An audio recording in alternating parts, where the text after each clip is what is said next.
A walk in amnesia. That morning, my wife and I said our usual goodbyes. She left her second cup of tea, and she followed me to the front door. She did this every day. She took from my coat a hair which was not there, and she told me to be careful. She always did this.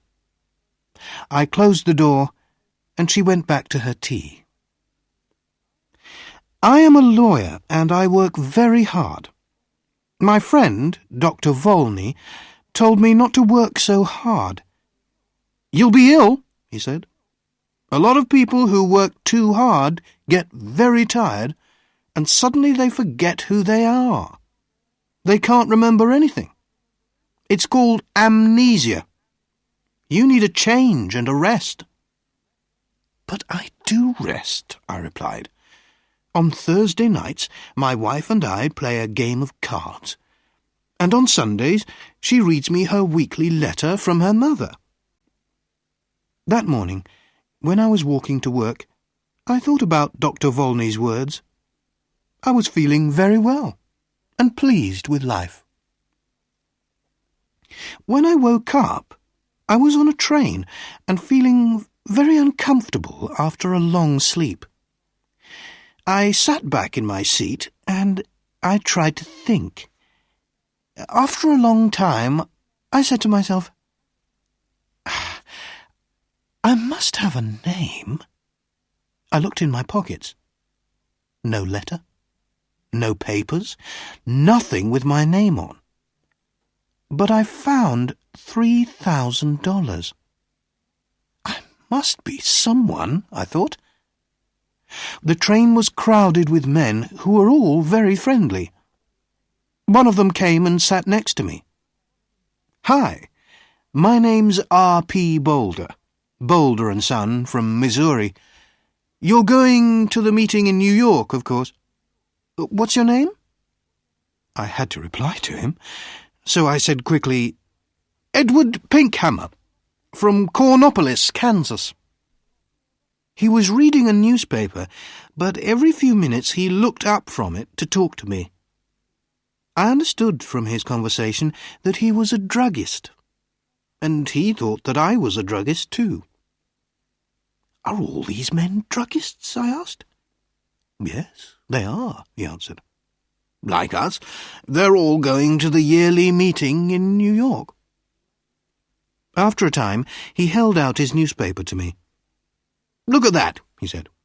"Here's another of those men who run away and then say that they have forgotten who they are. A man gets tired of his business and his family, and he wants to have a good time.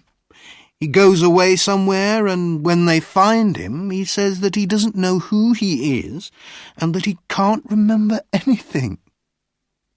I took the paper and read this. "Denver, June 12th. Elwyn C. Belford, an important lawyer in the town, left home 3 days ago and has not come back. Just before he left, he took out a lot of money from his bank. Nobody has seen him since that day. He is a quiet man who enjoys his work and is happily married. But Mr. Belford works very hard, and it is possible that he has amnesia." "But sometimes people do forget who they are, Mr. Boulder," I said. "Oh, come on," Mr. Boulder answered. "It's not true, you know. These men just want something more exciting in their lives. Another woman, perhaps. Something different." We arrived in New York at about 10 o'clock at night. I took a taxi to a hotel, and I wrote the name Edward Pinkhammer in the hotel book. Suddenly, I felt wild and happy. I was free. A man without a name can do anything. The young man behind the desk at the hotel looked at me a little strangely. I had no suitcase. "I'm here for the druggists' meeting," I said. My suitcase is lost." I took out some money and gave it to him. The next day I bought a suitcase and some clothes, and I began to live the life of Edward Pinkhammer. I didn't try to remember who or what I was. The next few days in Manhattan were wonderful. The theatres, the gardens, the music, the restaurants, the nightlife, the beautiful girls. And during this time, I learned something very important. If you want to be happy, you must be free. Sometimes I went to quiet, expensive restaurants with soft music. Sometimes I went on the river in boats full of noisy young men and their girlfriends. And then there was Broadway with its theatres and bright lights. One afternoon, I was going back into my hotel when a fat man came and stood in front of me. "Hello, Belford!" he cried loudly. "What are you doing in New York? Is Mrs. B with you?" "I'm sorry, but you're making a mistake, sir," I said coldly. "My name is Pinkhammer. Please excuse me." The man moved away in surprise, and I walked over to the desk. Behind me, the man said something about a telephone.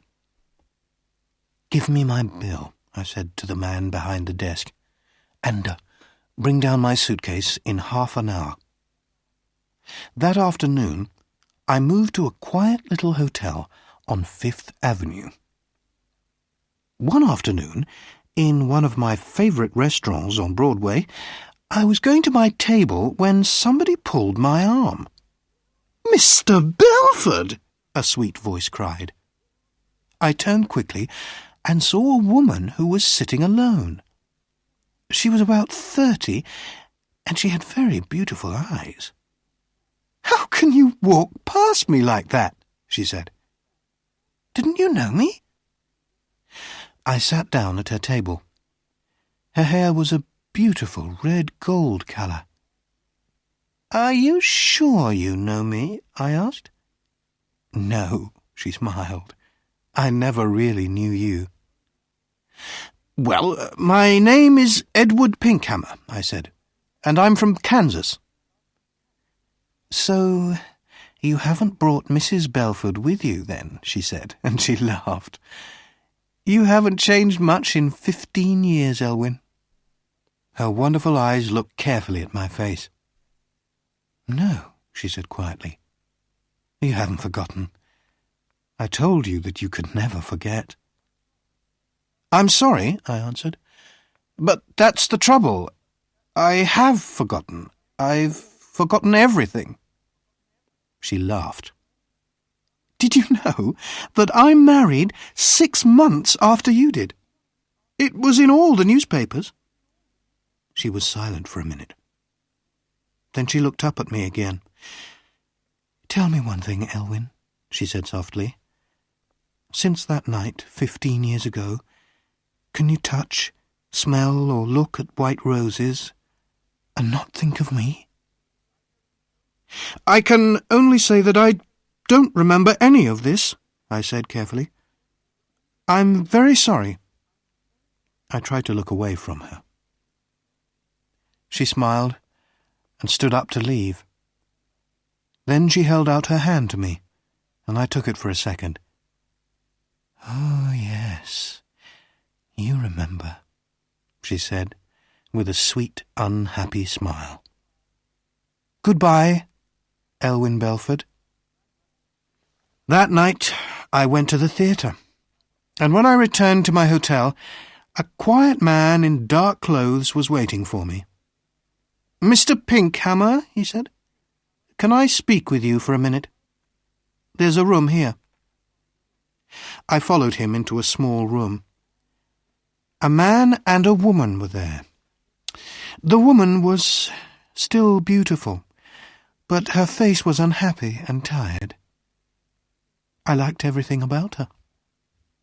The man, who was about 40, came to meet me. "Belford," he said, "I'm happy to see you again. I told you that you were working too hard. Now you can come home with us. You'll soon be all right." My name, I said, is Edward Pinkhammer. I've never seen you before in my life. The woman cried out, "Oh, Elwyn! Elwyn! I'm your wife!" She put her arms around me, but I pushed them away.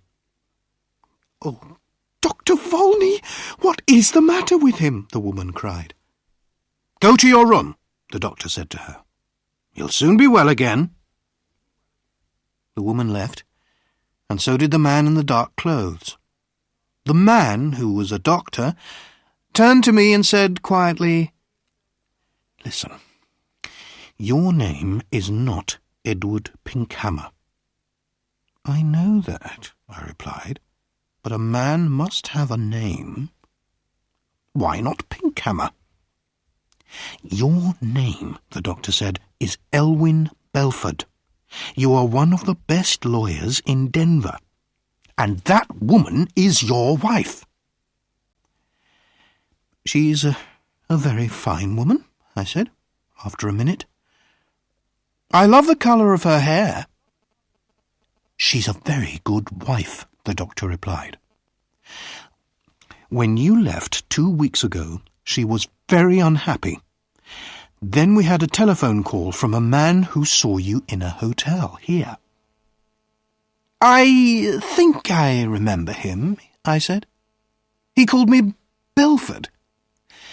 Excuse me, but who are you?" "I'm Bobby Volney.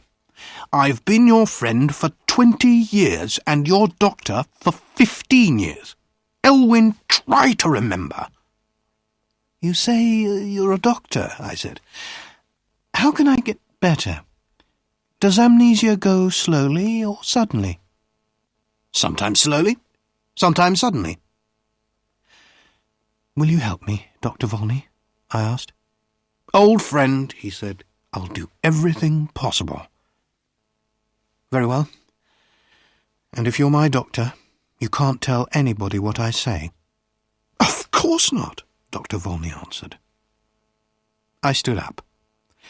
There were some white roses on the table. I went over to the table, picked up the roses, and threw them far out of the window. Then I sat down again. "I think it will be best, Bobby," I said, "to get better suddenly. I'm a little tired of it all now. Go and bring my wife Marion in now." "But, oh, Doctor," I said with a happy smile. "Oh, my good old friend. It was wonderful."